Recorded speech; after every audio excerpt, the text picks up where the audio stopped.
a Jordânia é uma terra histórica. O país está repleto de tesouros arqueológicos. O mais belo é, inegavelmente, Petra.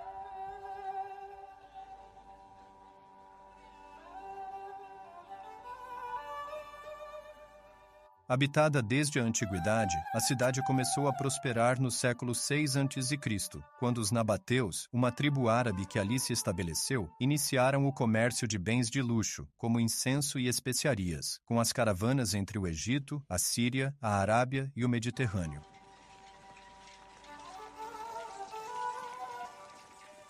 Por volta do século 8, mudanças nas rotas comerciais e terremotos levaram ao abandono gradual da cidade. Em 1812, o explorador suíço Jean-Louis Burckhardt redescobriu o local esquecido. À frente, o primeiro monumento ao entrar no local, conhecido como Blocos de Djinn, ou Reservatório. Na entrada do sítio arqueológico encontram-se os Djinn, cujo significado é espírito em árabe. Alguns creem serem tumbas.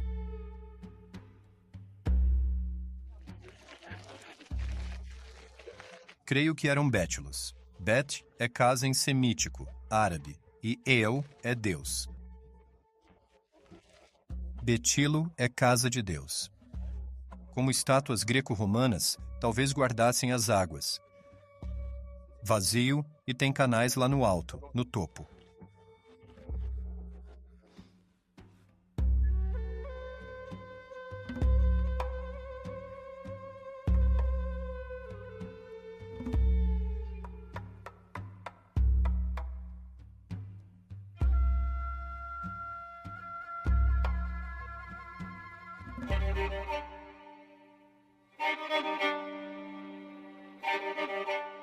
Mais adiante, na necrópole de Gaia, o túmulo do obelisco exemplifica as influências estrangeiras em Petra. Este monumento do século I, com estilos egípcio e grego, é do período clássico da arquitetura nabateia. No nível inferior, o salão honrava os mortos. No topo, obeliscos os representavam. No século XIX, o orientalismo estava em voga na Europa. Quem não se fascinaria por esta estreita passagem com grafites, adentrando mais de 1 quilômetro na montanha?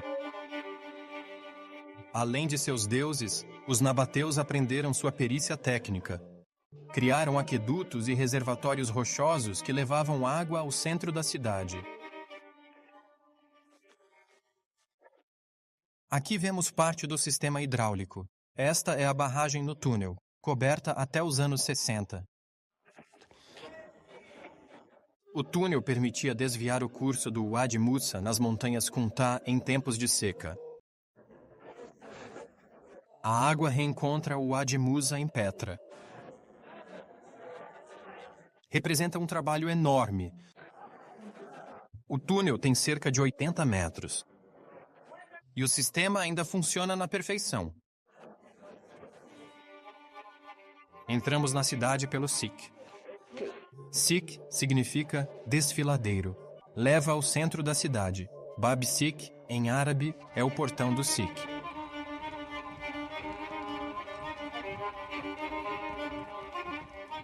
Na entrada, encontra-se um arco monumental que desabou em 1895. Viajantes do século XIX admiravam-no muito.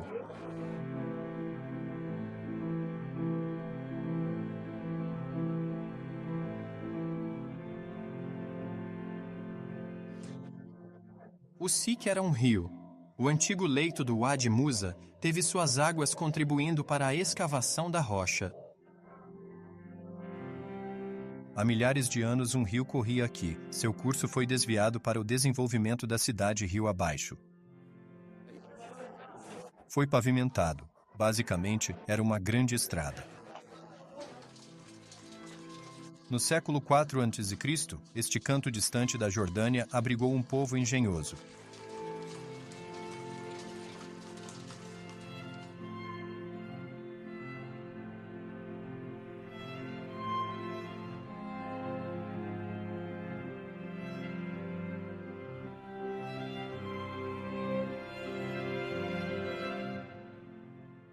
Quanto mais avançamos pelo Sikh, mais o caminho se afunila, tal como um ritual iniciático.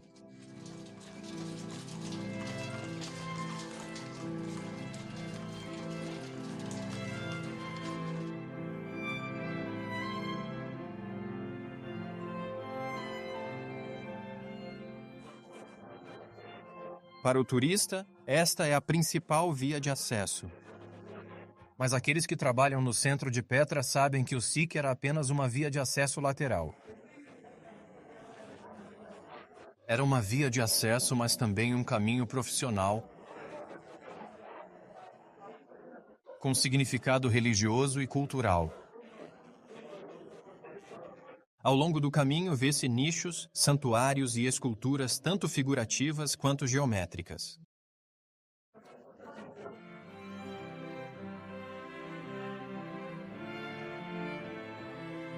Mais adiante no Sikh, após o betilo, há um pequeno templo e uma clareira de arenito esculpida na rocha.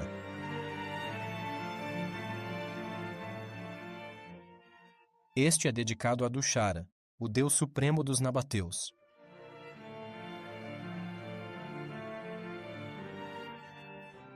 Aqui paramos para visitar o betilo antes de continuar e o mesmo na volta.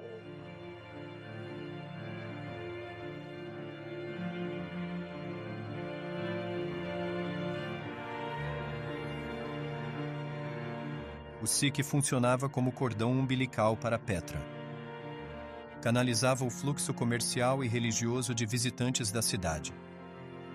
Era o ponto fixo e limite do desenvolvimento da cidade.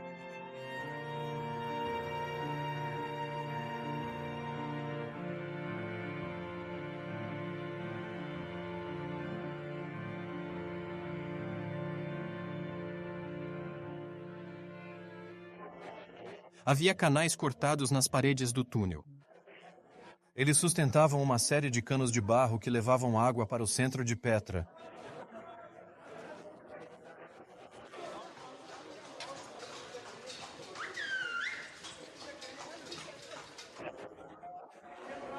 Todas essas estruturas foram construídas na era nabateia.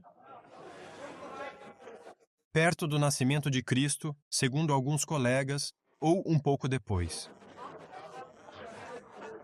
O trabalho foi feito em etapas, transformando o Sikh numa via de acesso crucial.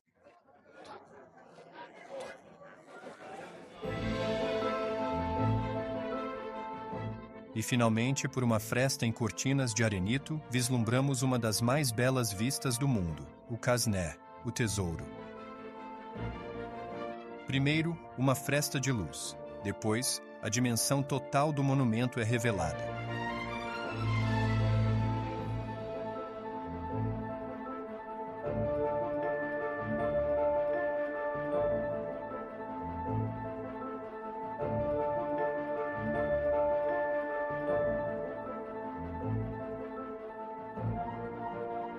O Khasneh era o túmulo do rei Nabateu, Aretas IV, que governou no século I a.C.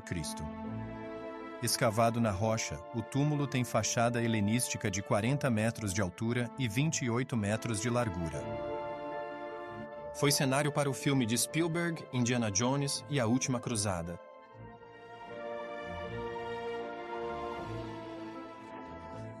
Este monumento é a imagem que a maioria associa a Petra. Imaginam o tesouro do faraó, que é o nome árabe dado ao local pelos habitantes de Petra há muito tempo atrás. Não temos dados exatos da data nem da função.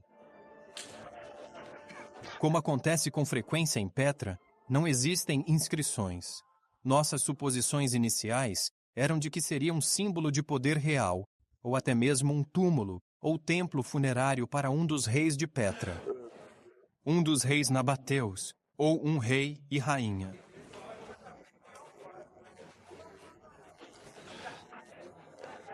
O Khasneh é o primeiro andar.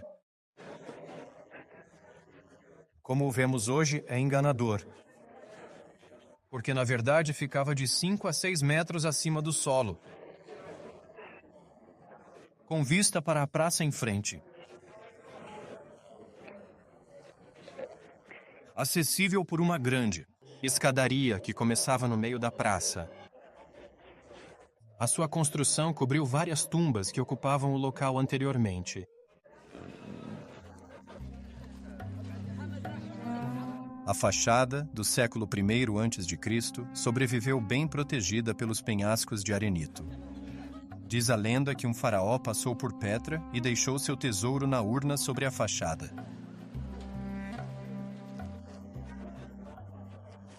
Desde o século XIX, o Casné tem despertado grande interesse nos especialistas devido à arquitetura da parte superior do edifício.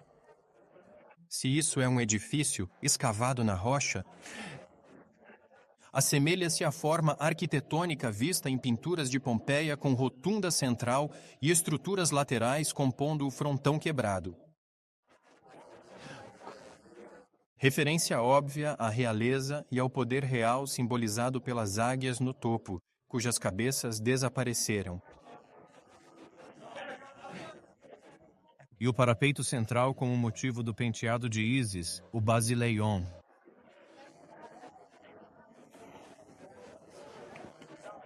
A hipótese mais comum é que a fachada seja do fim do período ptolomaico, digamos do século I a.C. Estudos recentes indicam data posterior. Pode bem ser do século I d.C.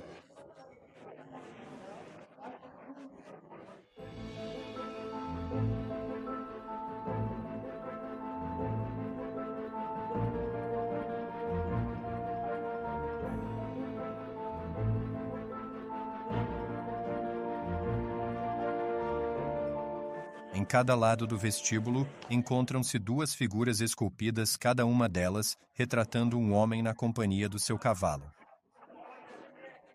Parecem ser os deuses Castor e Pólux.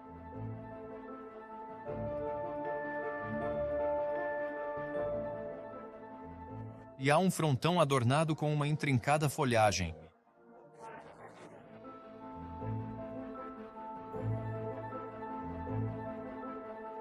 Na pedra, esculpiram deuses e deusas nabateus e figuras mitológicas gregas, egípcias e assírias. Os nabateus eram um povo de origem árabe que parecem ter vindo da Península Arábica. Mas não sabemos onde. Seja do sul ou do leste da península, ou do noroeste, em algum momento entre os séculos 6 e 4 a.C. Naquela época, os nabateus eram atacados por Antígono, um sucessor de Alexandre. Todas essas ocorrências e fatos foram documentados e registrados muito mais tarde por historiadores gregos, o que possibilita nosso conhecimento deles atualmente. Os nabateus enriqueceram como comerciantes de caravanas.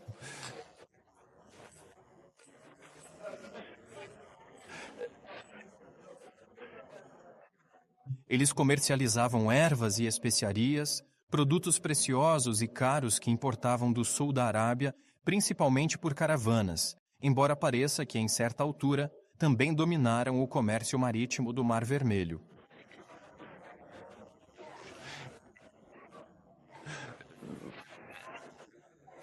Aparentemente, eram pessoas muito ativas, que acumularam considerável riqueza, provavelmente durante o período helenístico.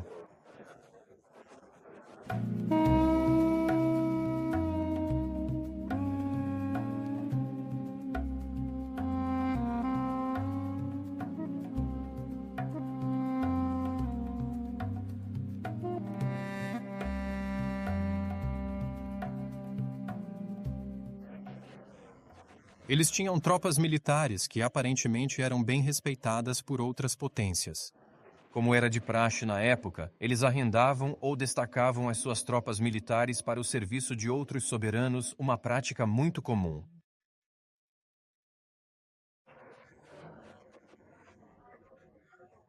Eles também tiveram um papel diplomático crucial quando as potências helenísticas caíam. Quando os romanos começaram a se estabelecer lá, eles eram, na verdade, verdadeiros líderes soberanos. comparáveis a outras potências soberanas do final do período helenístico ou do Império Romano.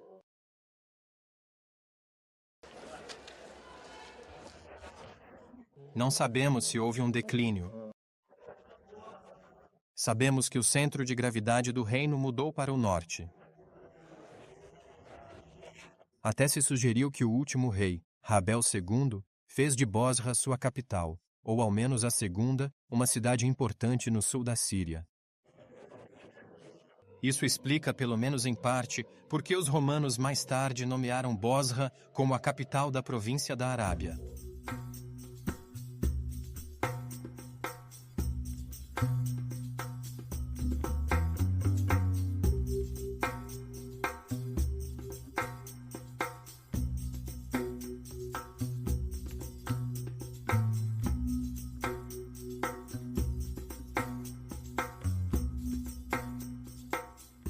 Em Petra, os maiores monumentos do centro. E em grande parte, aparentemente de toda a cidade, parece ter sido traçada e estabelecida de maneira muito planejada e estruturada por Obodas III e Aretas IV no final do primeiro século antes de Cristo e no primeiro século depois de Cristo.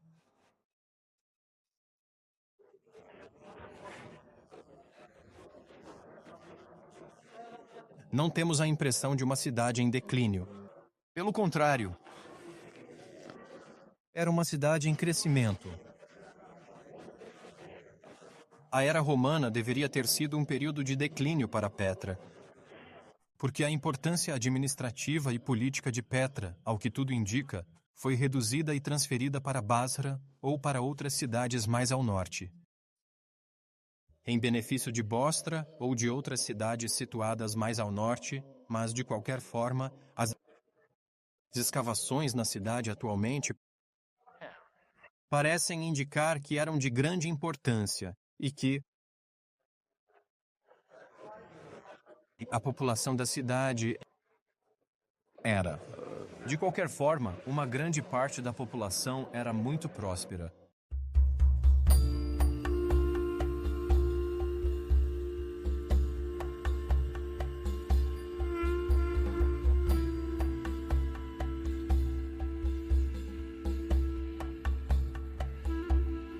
Por exemplo, os nossos colegas suíços realizaram escavações por anos, até mesmo décadas, de um complexo de casas na área de Zantur, com uma vista que se estende por todo o centro da cidade. Eram casas muito bonitas. São casas luxuosas, construídas na era nabateia, mas que continuaram a ser ocupadas até bem dentro do período romano.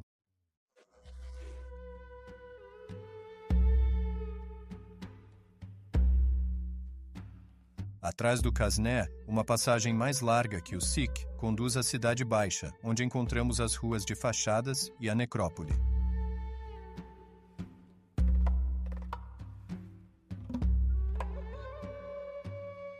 Ao longo da chamada Rua das Fachadas, vários templos trogloditas imponentes se erguem um após o outro, pois os residentes exibiam sua grande riqueza construindo tumbas e monumentos imponentes.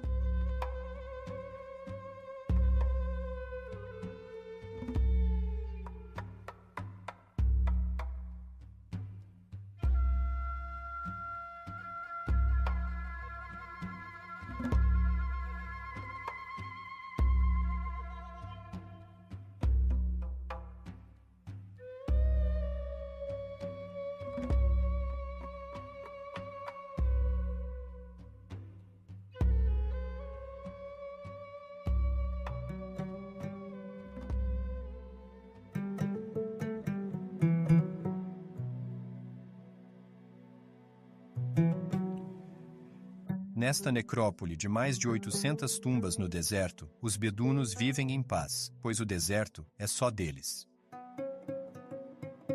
Em 1921, na fundação da Jordânia, embora fossem a maioria, os beduínos hoje são apenas 5 a 10% da população. Para esses nômades, a sobrevivência é árdua, pastorear não basta para viver. Hoje, trabalham em patrulhas do deserto ou como guias turísticos. Mas o local atrai tantos turistas que sugeriram que fossem assentados em moradias modernas. A proposta foi vã. Seu modo de vida é vital demais.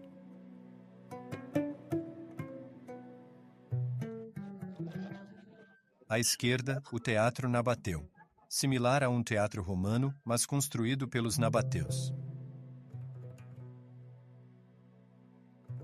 Anexada em 106 d.C. por Trajano, vestígios dos romanos e seu modo de vida em Petra ainda permanecem, como o teatro romano bem preservado. Esculpido na rocha no século I, o teatro acomodava 5.000 pessoas. Grutas e túmulos antigos foram destruídos na construção. As cavidades na parede são o último testemunho da sua existência. Aqui, há túmulos à direita e à esquerda. Os da esquerda eram túmulos de moradores menos ricos. Os da direita, para ricos e privilegiados. Eram túmulos reais. Por que essas fachadas são chamadas de túmulos reais? De novo, sem inscrição. Não sabemos para quem estes monumentos foram erguidos.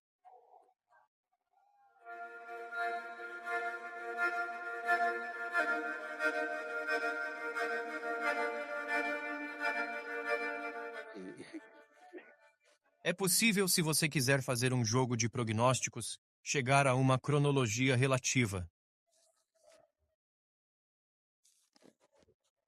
Sabemos quais fachadas foram escavadas primeiro. E podemos tentar atribuí-las a personalidades importantes dos primeiros séculos antes e depois de Cristo. A reis, rainhas e membros da família real. Mas isso é só hipotético. Estas fachadas destacam-se dos inúmeros monumentos funerários de Petra. Elas representam várias centenas entre os mais de 1.000 túmulos em grutas. Destacam-se pela sua arquitetura singular, que é deveras interessante e muito apelativa, merecendo assim um olhar mais atento e aprofundado para apreciar todos os seus detalhes e características únicas. Essas edificações refletem um estilo distintivo que capta a atenção e provoca admiração, revelando a maestria e a visão dos seus criadores.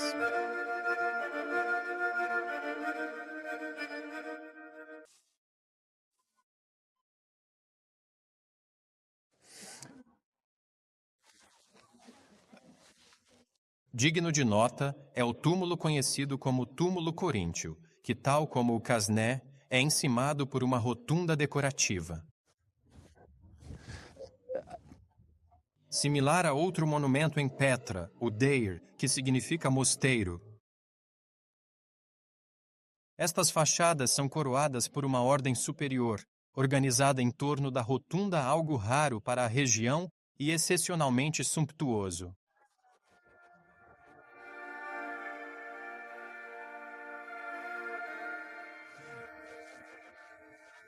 Um pouco mais à direita está a maior fachada do sítio de Petra, o Deir. Este é o túmulo palaciano ou túmulo de vários andares. É incomum, pois foi só parcialmente construído. Superestruturas foram criadas em pedra.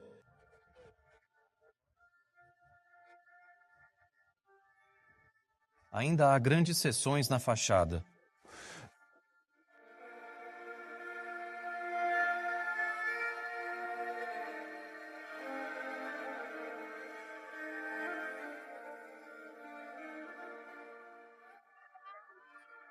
O túmulo que está atrás de mim, conhecido como Túmulo da Urna, é também chamado de a Catedral, visto que em 446 d.C. foi transformado em igreja. A inscrição ao final ainda é legível. É pintada de vermelho.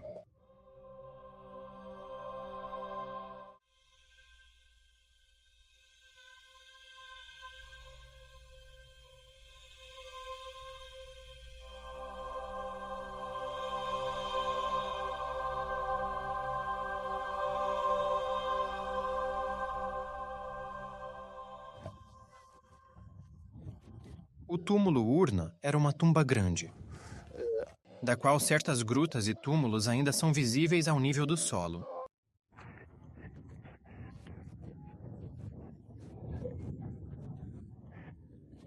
No fundo, em ambos os lados, eram visíveis ábsides. Quando o túmulo virou igreja, essas alcovas foram adaptadas em ábside, formando o shevet.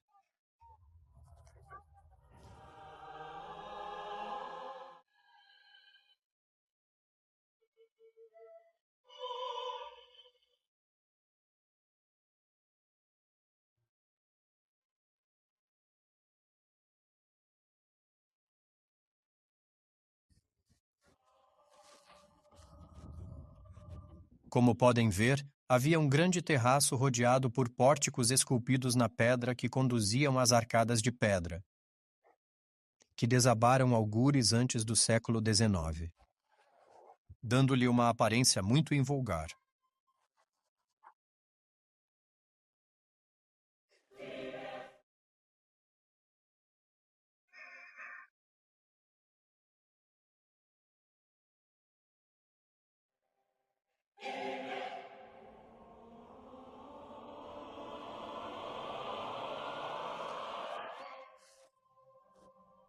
Mais tarde, este túmulo, ou melhor, as fissuras na rocha acima do túmulo, foram usadas como celas de prisão. E o local é tradicionalmente conhecido como a prisão ou o tribunal.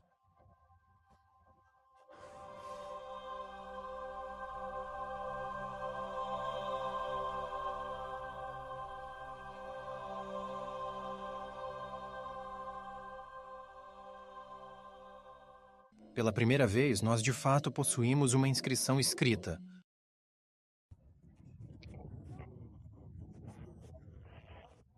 Neste setor, foi encontrada uma inscrição que menciona um ministro nabateu chamado Unashu.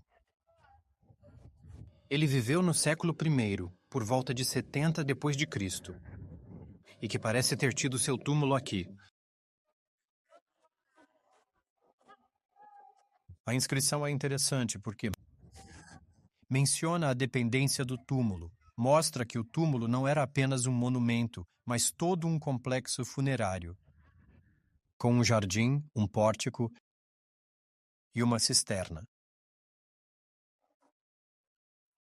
Já vimos exemplos de salas de jantar, triclínios, salões de banquete, que sem dúvida eram usados para reuniões familiares em homenagem aos mortos. Os túmulos eram sem dúvida de imensa importância, particularmente no que concerne à distribuição de água.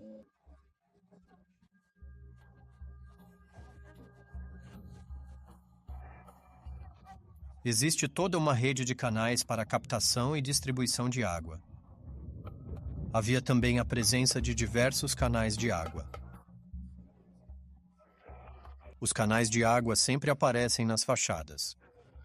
Os nabateus eram peritos em várias áreas, especialmente em hidráulica. Tentavam captar cada gota de água possível, o que explica as inúmeras cisternas e canais. Já descobrimos 280 cisternas aqui em Petra. Aqui, só túmulos e ruínas testemunham essa grande civilização passada. No tempo de Cristo, Petra estava no seu apogeu, admirada e invejada. No século I depois de Cristo, ameaçada pelos nabateus, Roma criou novas rotas marítimas, desviando as rotas de caravanas por Palmira e Líbano, isolando Petra economicamente. O que deu fama e riqueza a Petra causou seu lento, mas inevitável declínio. Daqui, avistamos a Cidade Baixa. Após o teatro, a via segue. Foi pavimentada pelos romanos. No fundo da Cidade Baixa, ainda se pode ver um longo trecho desta rua romana pavimentada. Com o Ninfeu e Termas, uma mini-Roma se escondia nessa paisagem lunar. A descoberta deste local, ou, para ser mais preciso, a sua redescoberta, foi realizada pelo Oeste, sua redescoberta. Não esqueçamos que o local sempre foi habitado e conhecido pelos moradores da área. Nos séculos 17, 18 e 19, não permitiam a entrada de estrangeiros.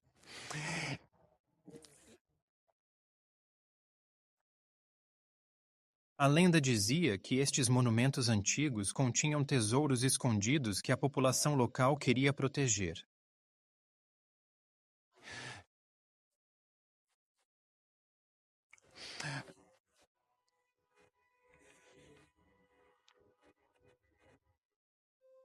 Em 1812, o explorador suíço Jean-Louis Burckhardt, educado na Grã-Bretanha, visitou o local pela primeira vez.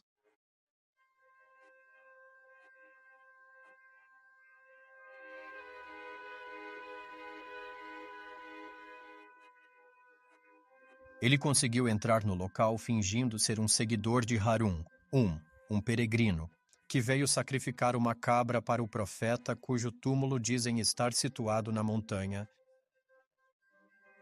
que domina Petra.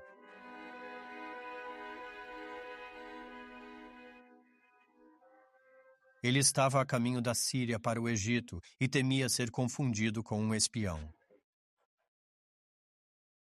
A situação era tensa e ele não queria cair nas mãos das autoridades militares otomanas que eram responsáveis pela região. Dessa forma, ele não seria pego e poderia seguir sua jornada. Ele só deu uma volta rápida pela cidade até o pé de Jebel Harun.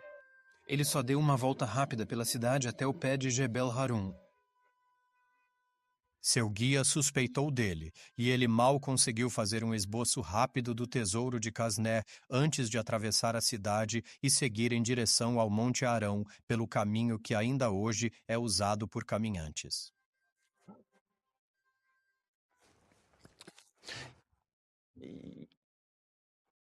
Ele ficou impressionado com os monumentos, especialmente o Qasr al-Bint, agora atrás de nós. Ao chegar ao Cairo, pesquisou e discutiu o assunto com membros da Sociedade Europeia do Cairo.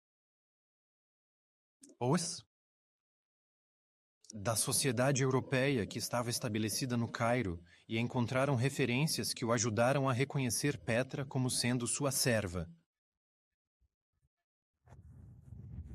O relato de sua jornada, porém, só foi publicado após sua morte, anos depois de sua descoberta. Ainda assim, foi útil a exploradores futuros.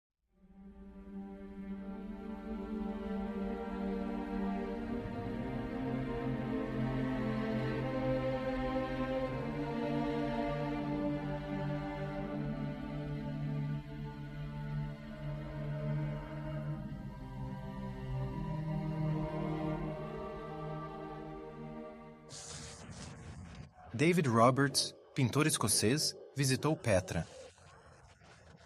Viajou pelo Oriente Próximo, provavelmente em contato com seus predecessores.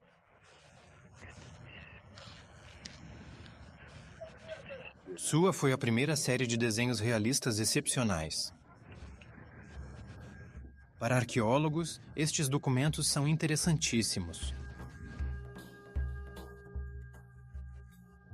Os desenhos originais, quando conseguimos acesso a eles, nos dão uma riqueza de informações sobre o estado real dos monumentos naquela época.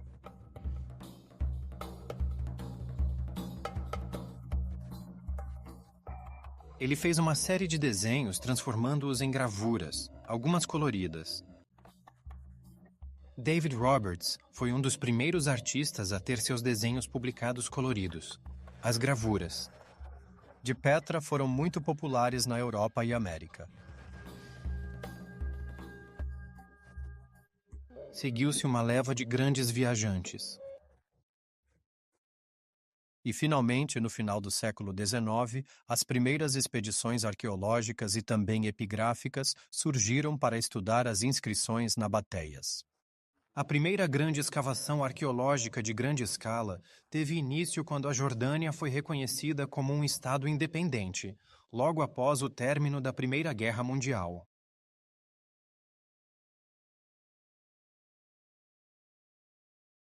Antes, havia registros arqueológicos e escavações limitadas mesmo durante a Primeira Guerra Mundial.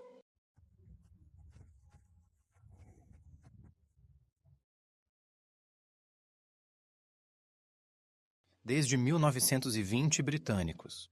Equipes americanas de arqueólogos exploraram Petra e desenterraram uma grande coleção de monumentos. Aqui atrás de nós, vemos uma pequena parte, embora a maioria tenha sido escavada nos últimos anos. Muitas tumbas e monumentos rupestres foram explorados então.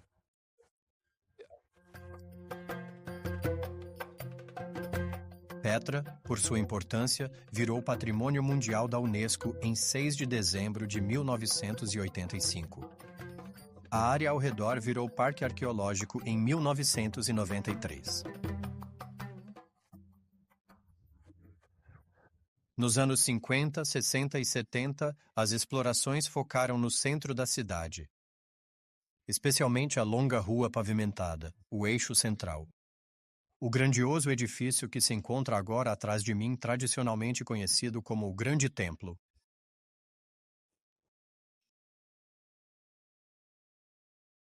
Ainda que fosse, sem dúvida, um complexo cívico, foi explorado, escavado e também restaurado por uma equipe da Brown University, nos Estados Unidos, cujo trabalho ainda continua até hoje.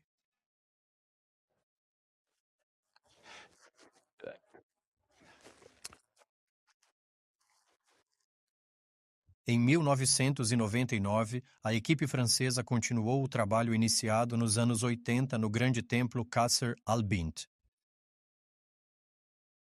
e o recinto sagrado que o rodeia, o Têmeno. Nosso trabalho foca no recinto e monumentos em frente ao templo. Monumento que está em frente ao templo. Com o tempo, a umidade ameaça estes monumentos. A ação capilar faz líquidos salgados subirem nas paredes esculpidas, pondo o local em perigo. As áreas romanas da Cidade Baixa estão mal preservadas.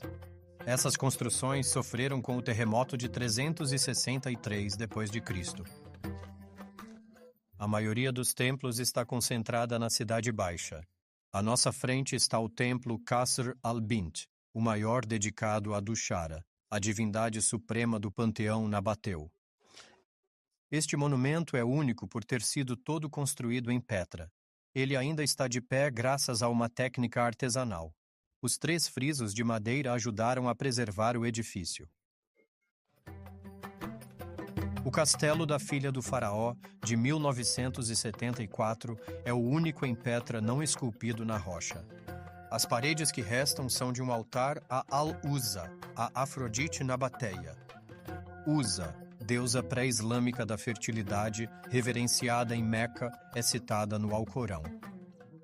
Este monumento fica na Cidade Baixa, onde a maioria dos monumentos públicos está.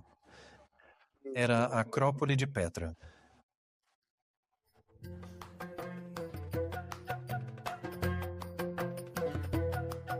Após o dano dos sismos, é difícil saber como era a cidade. Petra é o local mais visitado da Jordânia, com 400 mil visitantes.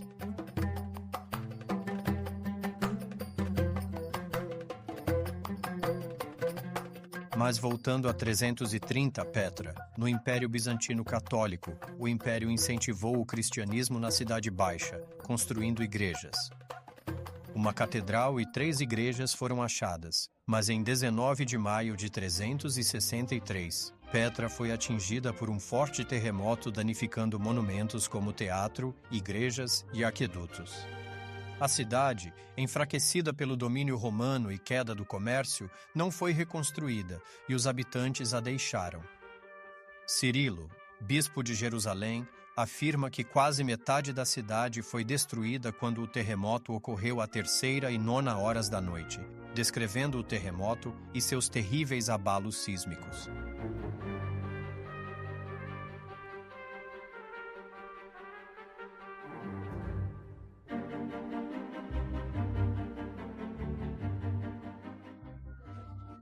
Os templos estão concentrados na parte inferior da Cidade Baixa.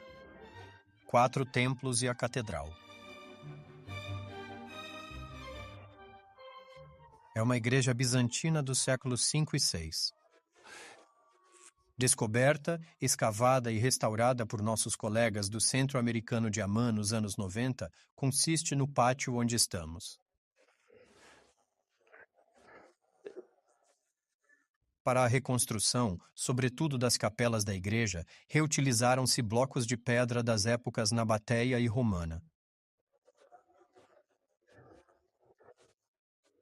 As pedras vieram dos muitos monumentos que antes ficavam nesta colina.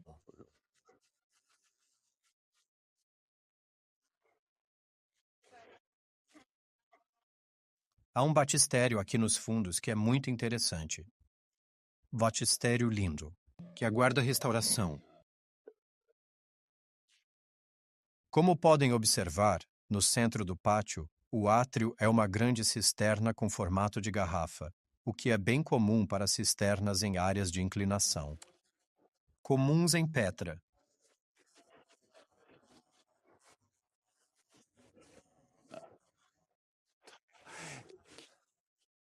Ele ainda acumula muita água da chuva. A decoração que se vê agora na igreja data do seu último período, por volta do século VI.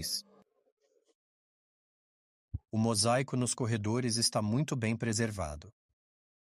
Estes mosaicos foram excepcionalmente bem preservados até hoje.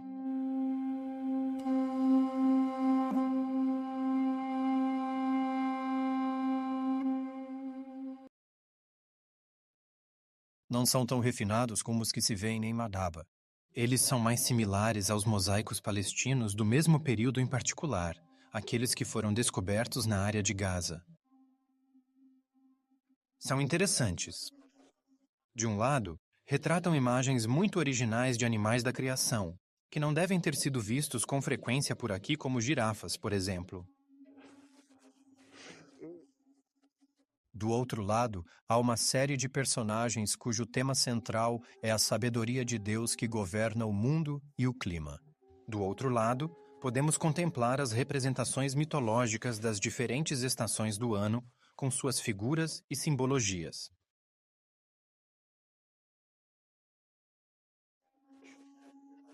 E os 4 personagens: primavera, verão, outono e inverno.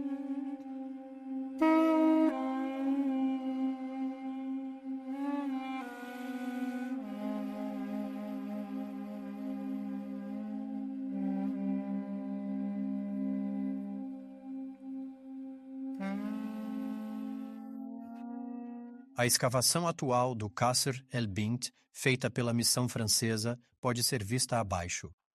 Isto faz parte da missão Petra Wadi Rum, a qual, para minha grande honra e satisfação pessoal, estou neste momento a dirigir.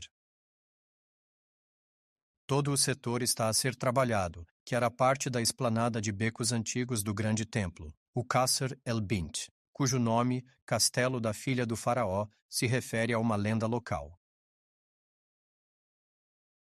Diz a história que o faraó, um rei lendário de Petra, prometeu a mão de sua filha a quem trouxesse água para a cidade.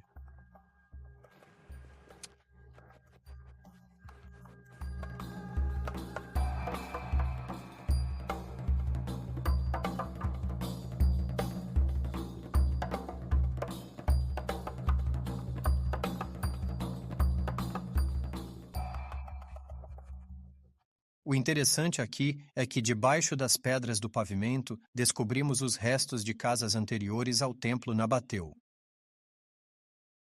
São provavelmente do século III ou II a.C. Elas não estão, de modo algum, em alinhamento com o eixo que se observa atualmente, que é um eixo de orientação norte-sul. Isto indica que o centro da cidade onde estamos agora era o verdadeiro coração de Petra e já era habitado pelos nabateus. Esta descoberta foi um dos maiores avanços da missão nos últimos anos. Na borda do muro nabateu havia um monumento. Ali, os restos da abside. Alojou estátuas dos imperadores Marco Aurélio e Lúcio Vero. Aqui, a confirmação arqueológica das inscrições monumentais, também descobertas aqui.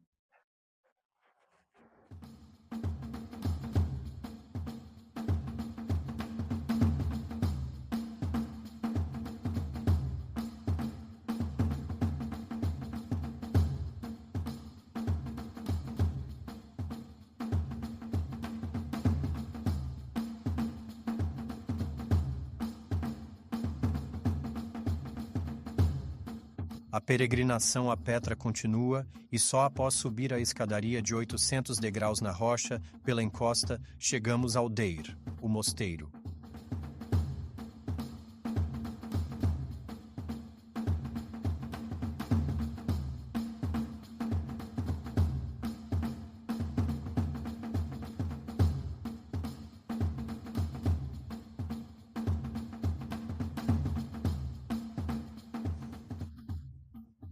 Estamos diante do Deir, o mosteiro.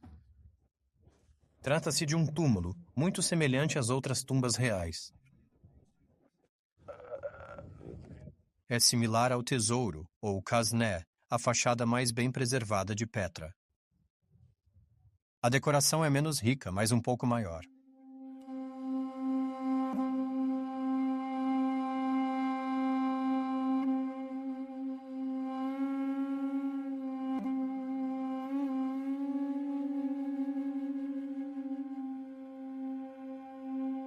Com 45 metros de largura e 50 de altura, o Deir é o segundo maior de Petra.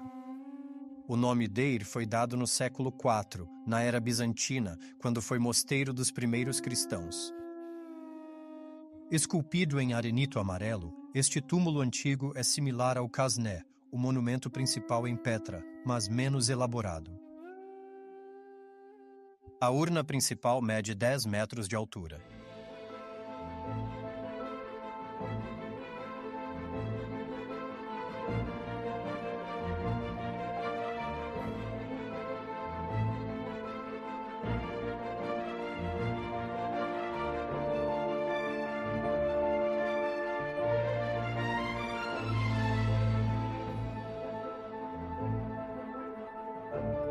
Antes de deixar Petra, refletimos sobre a glória de um império que, no seu apogeu, ia da Síria, ao norte, ao planalto do Negev, ao sul, abrangendo grande parte do Sinai egípcio e da Arábia.